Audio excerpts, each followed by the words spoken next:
Afa-tanteraka kosa indraika sy mpanamboarana ankehitriny ny ampahany amin'ilay fefiloha ao amin'ny ranon'Andriatany mandalo amin'ny fokotanana Kadivory commune Talatamaty. Ina tokoa ny mety ahavaky izany fefiloha izany ka dia mety ho diborano ilay lemaka ankotrika ao Kadivory ao.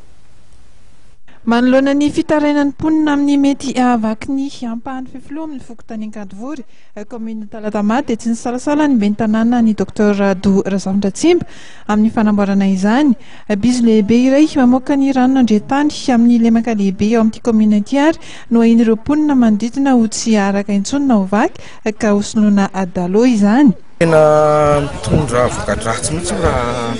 sanatria izany ka misy ny hoe fampitehana satria rehefa tonga ny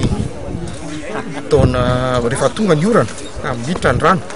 ka miakatra ny rano amin'ny kanaly io zany dia tamin'ny fotoan'andro ny fuite zany zavatra io zany hoe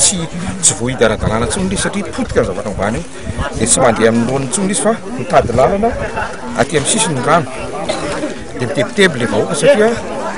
azo atao hoe tonga dia difotra io satria ty toerana ity zany iva raha lazaina amin'ny toerana tsy manetsy izay no tsy maintsy anamboarana an'io ary io rahantsika mahita hoe lemaka dia tsy adoavana mihitsy ny lemaka izay tondrahany io rakan-drano io izay ny antony nanaovanay an'ity kanaly ity tamin'ny fotoan'andro mba anaportana amin'ny rano tonga satria teo amin'ny kanal 1 kilometra sy 200 teo no nataonay tamin'ny herintaona. Ny apipa no tompona andraikitra amin'ny fanamboarana ny fefiloha toy izao ary efa nisy ny fanarahana tamin'ny commune ka dia noraisin'ny ben'ny tanàna hantanana izany lany rehetra tamin'ny fanamboarana izay miditra talo eo amin'ny rotaprisa ariary eo.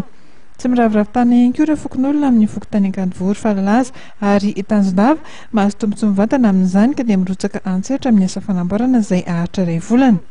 Izy ireo dia mivondrona ao amin'ny fikambanan'ny mpampiasa rano ao an-toerana na ny FMR. Ny commune Talatamaty dia ao amin'ny distrikina Ambohidratrimo misy mponina eo amin'ny 9,5 eo ary miparitaka amin'ny fokontany misy 12.